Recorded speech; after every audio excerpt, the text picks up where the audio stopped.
Shalom bien-aimé dans le Seigneur, j'espère que vous allez bien par la grâce du Seigneur Jésus-Christ. Donc du coup, je viens de nouveau vers vous avec un nouveau sujet, qui est le temps des nations. Et nous allons rentrer dans les détails dès maintenant. Donc nous prenons Luc chapitre 21, à partir du verset 24, il nous est dit « Ils tomberont à la bouche d'épée, ils seront déportés chez tous les goïms. » Donc les temps des nations, les goïms, ce sont les nations. Ce sont tous ceux qui sont non-juifs. Yerushalayim sera piétiné par des goïms, jusqu'à ce que se remplisse le temps des goïms. Donc il faut comprendre que les nations, tout ce qui est les nations, c'est tout ce qui est... C'est tout pays qui ne descend pas de Jacob. Il faut comprendre que Jacob va avoir 12 fils, qui seront les 12... qui vont donner en fait les 12 tribus de Juda, les 12 tribus pardon, d'Israël. Donc on va énumérer les fils de Jacob. Donc on va voir les 12 fils de Jacob, hein, et ce sont les 12 fils en fait, c'est la lignée de Jacob, et ce sera eux qui vont former Israël. Parce que avant que Jacob devienne, voilà, Jacob, le nom de Jacob était Jacob, voilà, et après avoir rencontré l'ange, après avoir lutté contre l'ange, il va s'appeler Israël. Et c'est lui qui est l'ancêtre en fait des 12 tribus d'Israël, avec les 12 patriarches. Donc, on va voir qu'avec Léa, il va y avoir Ruben, Siméon, Lévi, dont les descendants de Lévi vont servir dans le sacerdoce, c'est-à-dire dans la Mishkan, dans le tabernacle, et dans le Beth Amikdash, c'est-à-dire le temple. Il y aura Judas, par qui en fait il aura le sceptre, et qui va régner sur ses frères, et d'où le Mashiach doit sortir. C'est ça qu'on parle de... C'est ça qu'on fait mention de Shiloh dans Genèse 49, lorsque Jacob va faire en fait la bénédiction sur ses enfants. Donc Shiloh, c'est le pacificateur en hébreu. Il y a Issachar, Sébulon, puis il va y avoir Dina avec Léa. Dina, c'est la seule fille de Jacob, donc Jacob aura 13 enfants, et on comprend aussi que Dina, en fait, ne sera pas comptée parmi les 12 tribus. Il n'y aura pas 13 tribus, mais il y aura bien 12 tribus. C'est ça que toujours, c'était les hommes qui étaient en avant. Donc on comprend toujours que une aparté que la femme ne peut pas enseigner. Voilà, c'est clair et net. Les femmes n'étaient pas parmi les 12. Et c'est pour ça que le Seigneur, lui, en tant que véritable Jacob, va prendre 12 apôtres qui symboliseront en fait les 12 tribus d'Israël. Et avec Bila, il va voir Dan et Nephtali. Avec Zilpa, il va voir Gad et Aser.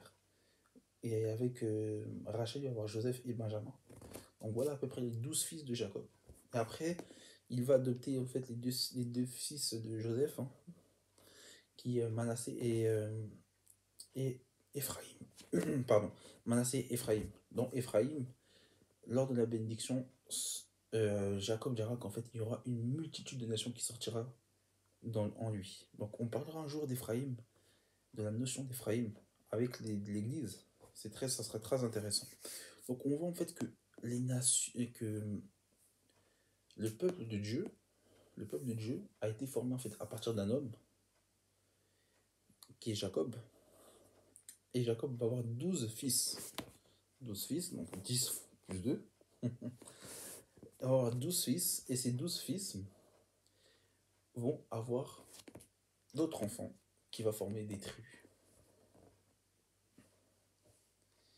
Et il faut comprendre une chose.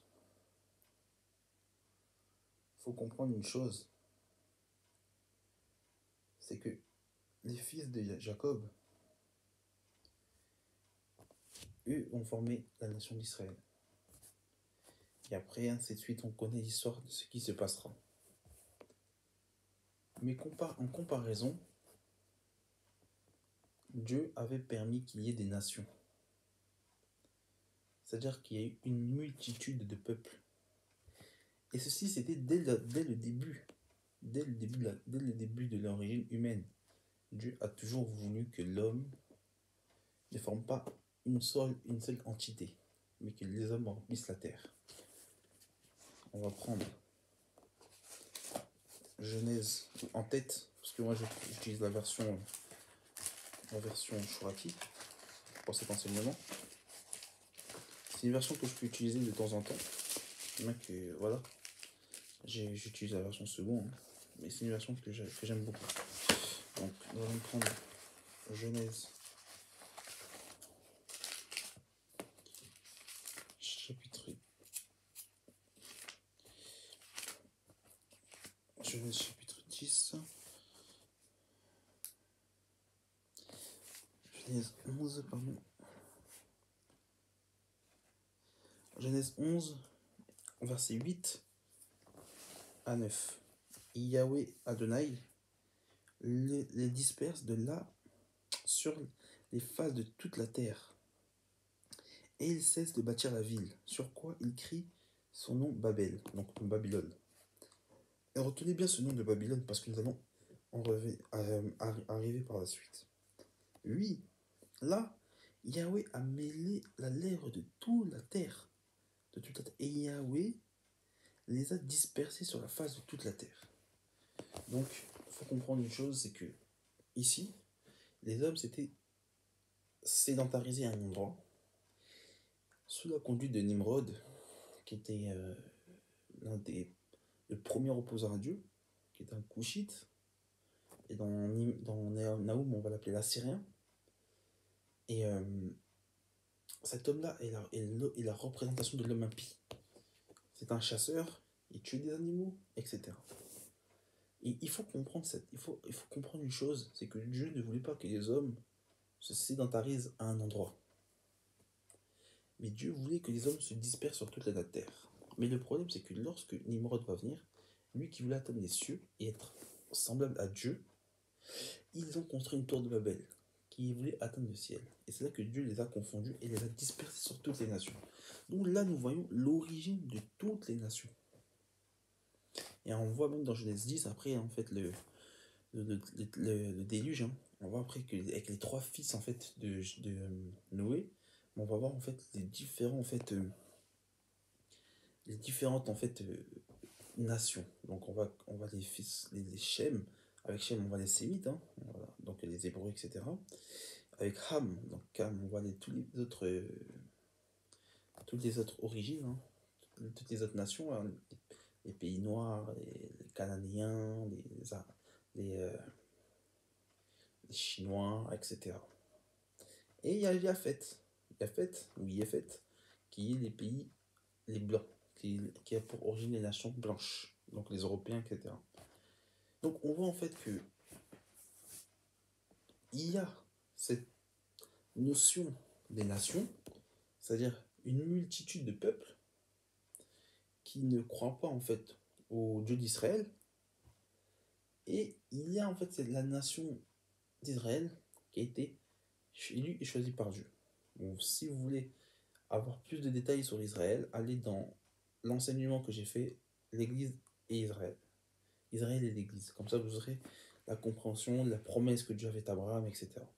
Je ne vais pas revenir dessus. Il faut comprendre cette chose, c'est que Dieu avait pour but qui est le peuple, qui est une multitude de peuples, premièrement, et que dans cette multitude de peuples, Dieu choisisse un peuple pour qu'il puisse porter son nom. Et vous pouvez voir ceci hein, dans Samuel, chapitre 12, verset 22, il est dit « L'Éternel n'abandonnera point son peuple à cause de son grand nom, car l'Éternel a résolu à faire de vous son peuple. » En parlant d'Israël. Donc on comprend que Dieu avait choisi Israël pour un but précis, pour la grandeur de son nom, mais pour être une lumière pour toutes les nations. Comme il est dit dans, si je ne me trompe pas, dans Ésaïe, je dis ça, je crois que c'est Ésaïe 43.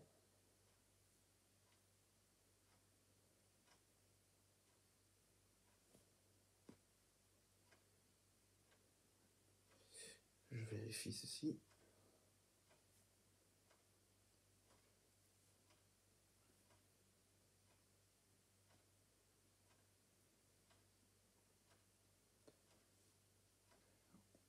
Je regarde l'écriture, excusez-moi.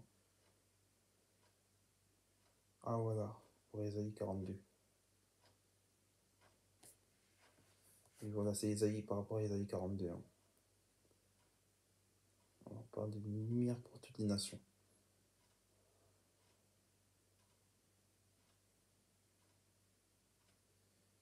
Isaïe 42, verset 6, etc. On parle de la lumière pour toutes les nations. Excusez-moi, j'avais un petit trou. Et donc, du coup, donc, on voit que voilà, le but d'Israël, c'était pour être la lumière des nations. Maintenant, ce que je vais dire par là, c'est que la Bible nous parle d'un temps, le temps de toutes les nations, le temps des nations. On va relire le passage de Luc. Je vais lire ça dans la version seconde. Comme ça va être un peu plus clair.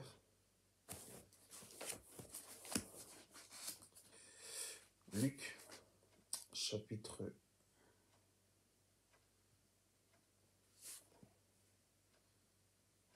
21. Luc 21.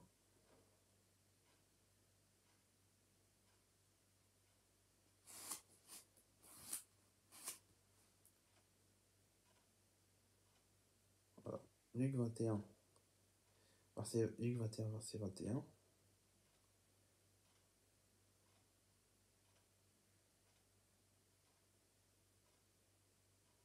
Attendez.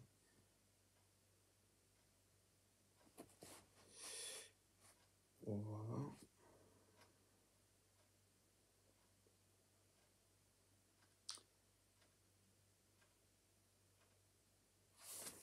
Je suis en train de chercher le passage, bien aimé.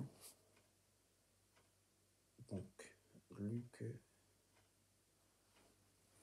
Bon, je reviens avec la version Shoraki, parce que sinon je vais perdre un peu de temps.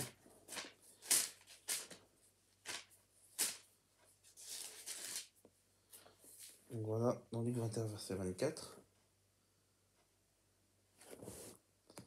on dit « Et ils tomberont sous la bouche d'épée, ils seront déportés chez tous les goïms, et Jérusalem sera piétinée par des goïms jusqu'à ce que se remplisse les temps des nations. » Donc la version seconde, il dira « Et ils tomberont sous le tranchant de l'épée, et ils seront emmenés captifs parmi toutes les nations. Et Jérusalem sera foulée aux pieds par les nations, jusqu'à ce que le temps des nations soit accompli. » Il faut comprendre que le temps des nations a commencé, bien aimé, en 586, lorsque Jérusalem va être assiégée par Nabuchodonosor et ses armées, et qui vont ils vont déporter le peuple d'Israël pendant 70 ans, et à cause du péché, et pendant ce temps-là, les Babyloniens vont mettre à feu et à sang la Jérusalem. Et notamment, ils vont brûler le temple de Salomon, c'est-à-dire le premier temple que, que, que Israël avait construit. Et il faut comprendre cette chose, c'est que le temps des nations avait commencé par là. Et lorsqu'en fait, Daniel était en fait à Babylone, lorsque le prophète Daniel a été en fait déporté à Babylone, parce que le roi Nabuchodonosor voulait en fait prendre tous les jeunes aristocrates ou de descendance royale, parce que Daniel descendait du roi Azaria. Donc ils vous ont déplacé en fait beaucoup de jeunes nobles, voilà, afin d'être instruits et de servir dans le palais du roi. Et Daniel va être un prophète, et dans Daniel 2, le roi Nabuchodonosor va rêver d'une statue colossale, c'est-à-dire d'une grande statue, ce qu'on appelle le colosse au pied d'argile. Et dans cette statue-là, il y aura en fait il y aura différents types de métaux, voilà, ou de matières premières. Et en fait, lorsqu'il va rêver de ceci, il va demander en fait l'interprétation. Vous pouvez lire Daniel 2. Il va demander l'interprétation. Et Daniel, lui, va recevoir l'interprétation du Seigneur. Il va en donner l'interprétation particulière, car lui était prophète. On va lire donc Daniel 2. Je vous encourage à lire tout le chapitre de Daniel 2 afin d'avoir une vision panoramique. Et je vais vous montrer le colosse au pied d'argile après voilà.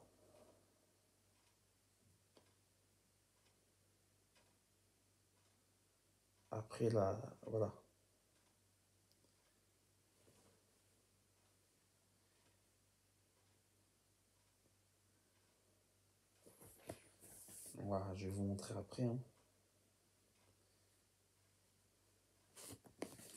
Donc, il nous dit Daniel, à partir du verset.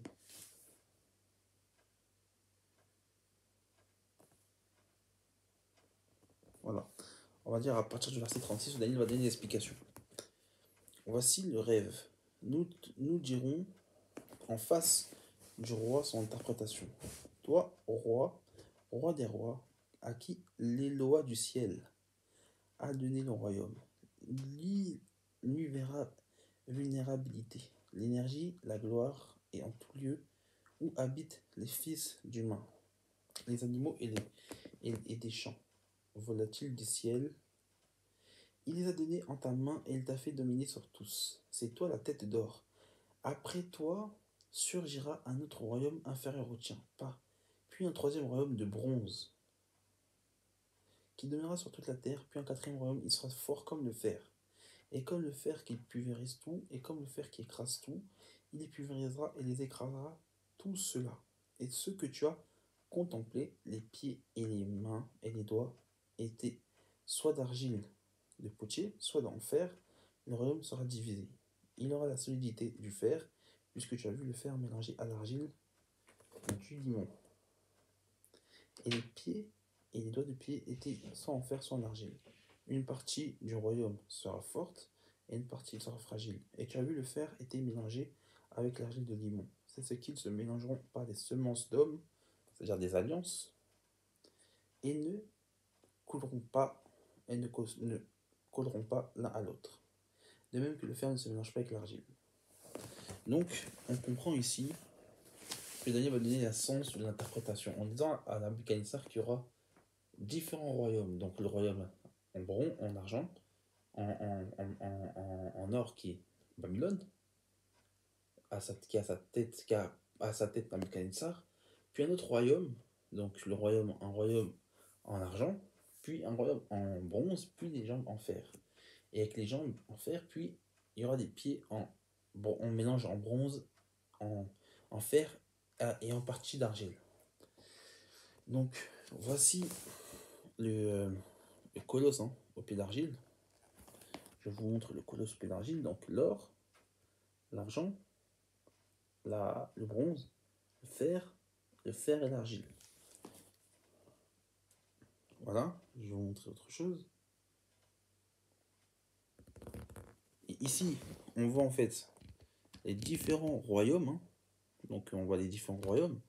Donc on voit que le fer, la tête, le fer symbolise Babylone, donc le royaume qui a duré de 605 avant Jésus-Christ à 539. Le buste en fait en argent, qui est la Perse, les Mèdes et les Perses, qui ont duré en fait en 539 à 331 avant Jésus-Christ, toujours avant la date de naissance de notre Seigneur. Voilà la chronologie. Voilà, on voit tous les différents royaumes. Et on voit la Grèce, voilà, qui est la partie en bronze, qui est ici. La Grèce, le royaume de Grèce qui a duré de 168 à 476. Et après, il y a Rome, les jambes de fer, voilà. Les jambes de fer, voilà, les jambes de fer. Et Rome a duré de 168 à 476 après Jésus-Christ. 168 avant Jésus-Christ et 476 après Jésus-Christ. Et après, on voit les jambes voilà, qui parlent d'un royaume divisé. Mais on comprend en fait que ce royaume divisé, ça sera le royaume ça sera en fait le royaume de la Mapie, qui fera une renaissance de Rome, mais avec différentes alliances. On pourra en parler un jour du 5e royaume, du 4e royaume. Donc, quand on parlera en fait de la statue de Nabuchodonosor, nous parlerons de ce songe-là. Ça sera un songe très important. Voilà. Donc on comprend en fait que chaque nation, chaque nation en fait, ces différentes nations ont dominé sur Israël. Donc Babylone, quand ils ont assiégé Jérusalem en 586, ils ont détruit le temple ainsi que Jérusalem. Ils ont ils ont comment on appelle ça, exilé le peuple, voilà, déporté le peuple. Puis il y a eu les Perses qui sont venus, qui ont régné en fait sur Jérusalem. Puis les Grecs. Les Grecs, vous pouvez lire dans l'histoire, hein, que voilà, les Grecs ont voulu helléniser le temple, helléniser le, euh, le peuple, voilà. C'est-à-dire imposer la culture grecque. Et voilà, on connaît, hein, l'histoire avec euh, pas Ptolémée Ier. Ptolémée Ier, c'est lui qui était euh, l'instigateur en fait de la traduction de la Septante, donc c'est-à-dire de l'hébreu. Il a pris 60, c'est vrai qu'il a pris 70 exégètes, il a pris 70 pardon, scribes, voilà, et il les a en fait traduire en fait du grec, de l'hébreu au grec, le Tanakh. Et il y avait en fait un roi macédonien, grec, qui avait sacrifié un porc, qui a voulu même interdire en fait qui a sacrifié un porc dans le temple hein, de Zorobabel, dans le second temple hein, bien sûr, un porc, hein, et il voulait même interdire la pratique du judaïsme. Il était le symbole de l'antéchrist.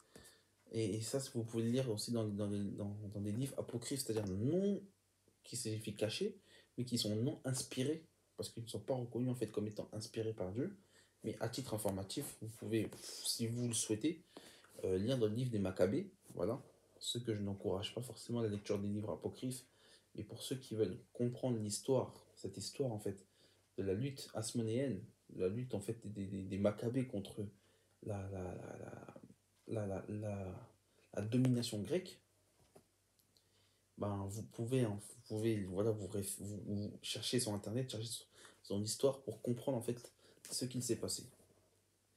Et c'est pour ça que même il y a la fête de Hanouka, voilà, la fête des dédicaces hein, que le Seigneur, qui est mentionné en fait dans Jean 10 lorsque le Seigneur passe à Jérusalem, qui signifie en fait la purification en fait, du temple. C'est pour ça qu'il y aura une menorah en fait à 9 branches.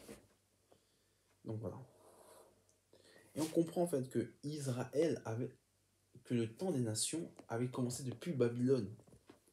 Et que Babylone avait dominé sur Israël. Et que aujourd'hui encore,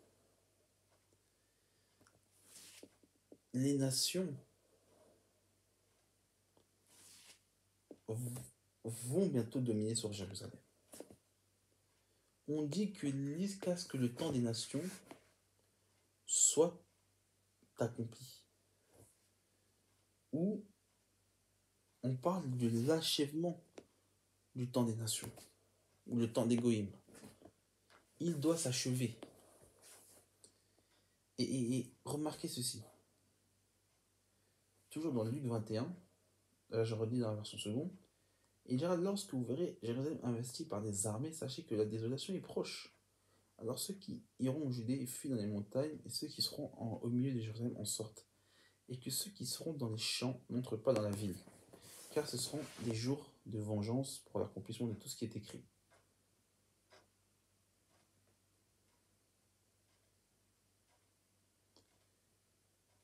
Malheur aux femmes qui seront enceintes et à celles qui arrêteront ce jour-là, car il y aura une grande détresse dans le pays de la colère contre ce peuple. Donc vous savez, il y a une double prophétie.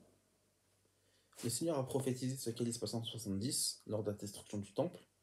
Il avait prévu en fait les Juifs de sortir de Jérusalem parce que le temple allait être détruit.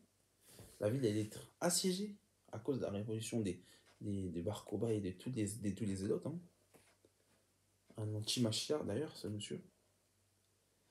Et il faut comprendre cette notion que le Seigneur avait prédit ce qui allait se passer. Mais aussi, cette prophétie fait référence au temps de la fin. Et, et quand en fait, on voit en fait que le Seigneur parle en fait d'une détresse, d'une grande détresse,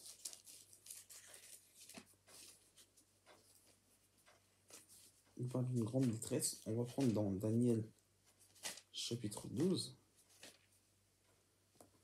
Il les a dit en ce temps-là. Quand vous voyez dans le Tanakh, dans l'ancienne alliance, ou la nouvelle alliance, dans l'ancienne alliance, pardon, en ce temps-là, c'est-à-dire que c'est toujours au temps de la fin. Michael se dressera le grand chef au-dessus des fils de ton peuple. Ce sera un temps de détresse qui n'en a jamais été depuis que la nation existe jusqu'à ce temps. Et en ce temps-là, ton peuple s'échappera, et quiconque se trouvera inscrit dans l'acte. Donc on voit que ça fait aussi référence à cette notion du temps de la fin, où,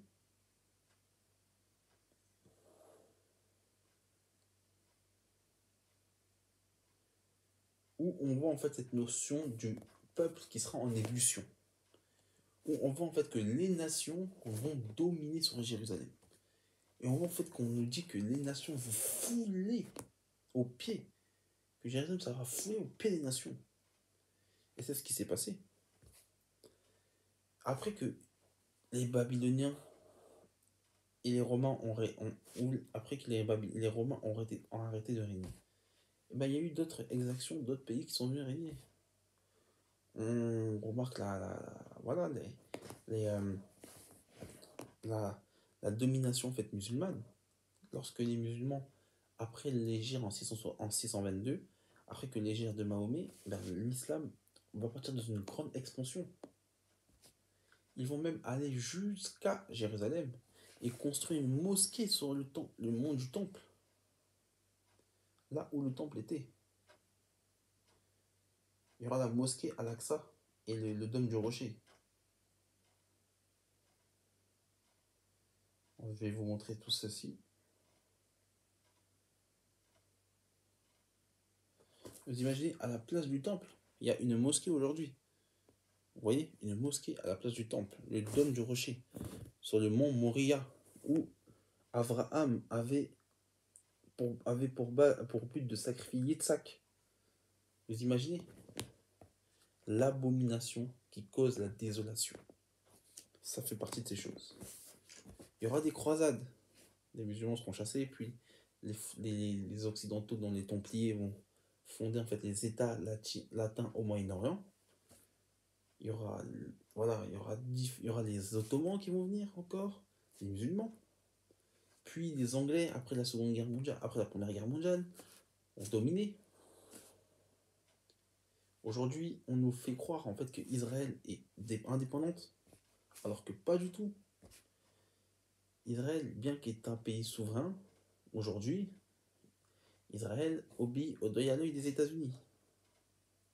Donc il y a comme cette notion des nations qui dominent sur Israël.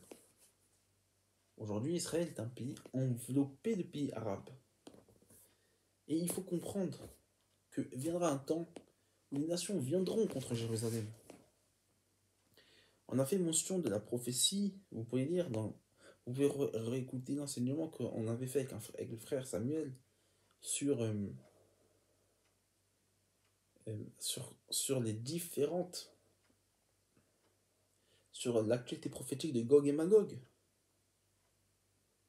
sur les différents peuples. J'avais un peu étayé les différents peuples qui vont rentrer en guerre contre Jérusalem et envahir Jérusalem, qui aura à sa tête la Russie.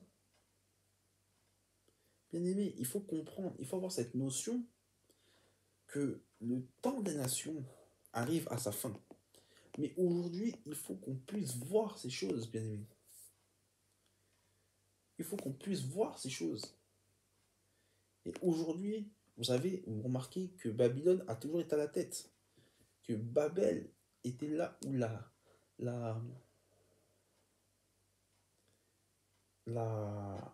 Babel, là où où les nations avaient été dispersées, c'est là où avait commencé toute cette sédentarisation des nations. Et on voit en fait que quand les nations vont faire la guerre à Jérusalem, ils ne seront qu'une seule nation en vérité, bien aimés. Ils ne vont former qu'un seul bloc. Ça sera une seule alliance. Et c'est ça que Daniel avait prophétisé dans Daniel 2, par des semences d'hommes, c'est-à-dire des alliances d'hommes. Dans Daniel 9, il parlera du dévastateur qui fera une alliance aussi.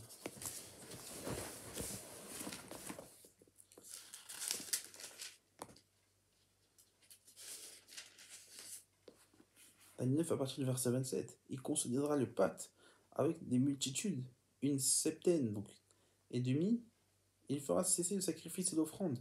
Sur l'aile sera l'abjection de la désolation. Mais est-ce que l'achèvement décrété de la désolation se déverse. Donc on comprend que l'homme impie, celui qui sera la tête de ce royaume, de ces nations, formera plusieurs alliances avec une multitude. Et ce sera une multitude de nations. Et vous savez,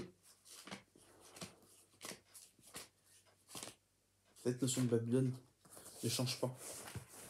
Elle restera toujours anodine. Comme la Bible nous dit, dans Ecclésiaste 1, verset 9, il n'y a rien de nouveau sous le soleil.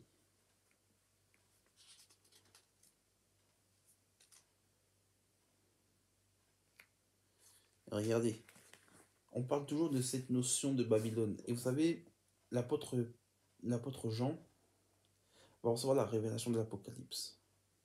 Le grand dénouement. Voilà, il va recevoir cette révélation. Voilà, le découvrement. Et il va avoir cette notion de Babylone.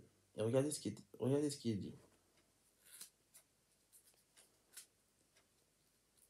On va prendre dans Apocalypse chapitre 17 déjà. Apocalypse 17. Survient 7 messagers aux 7 couples et il me dit, viens, je te montrerai le jugement de la putain, la grande.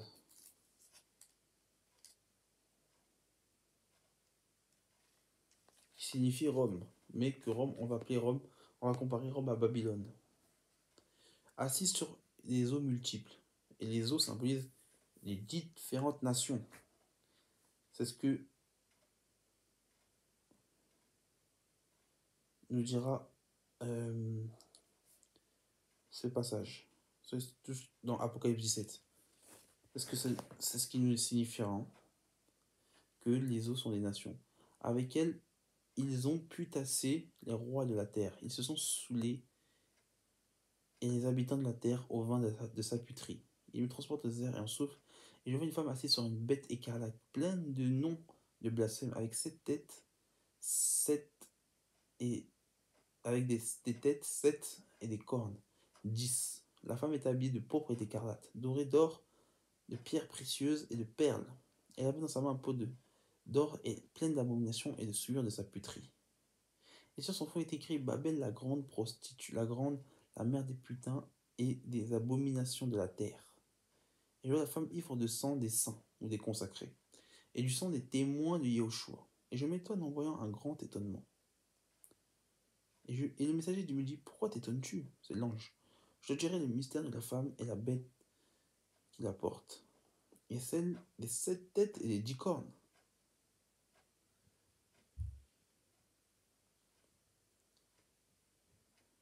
Voilà. Et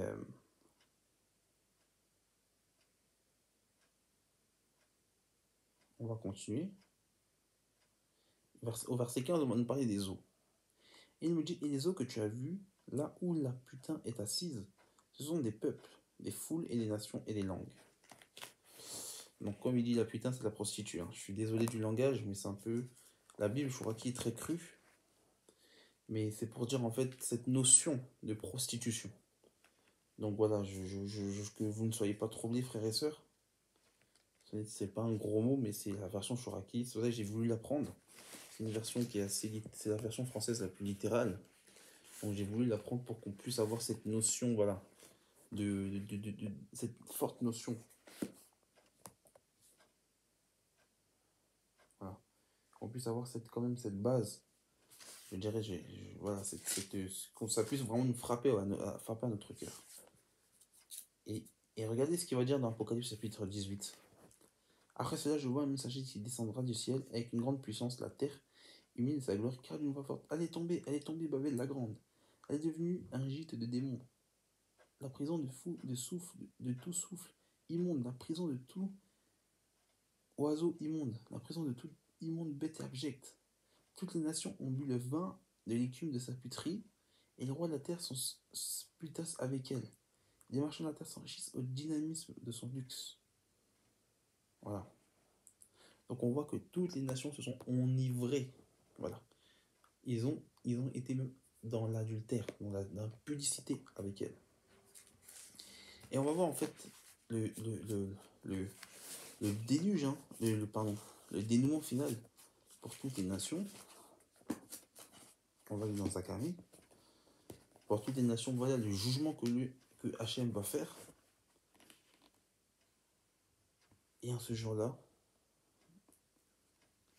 et voici, il vient Yahweh, dans Apocalypse, Zacharie 14, verset 1. Ton butin sera réparti dans les entrailles. Je réunirai toutes les nations à Jérusalem, à Yerushalayim, pour la guerre. Et la ville sera investie, et les nations, voilà. Et la ville sera investie, les maisons seront spoilées. Les femmes copuleront, et la moitié de la ville sortira en exil.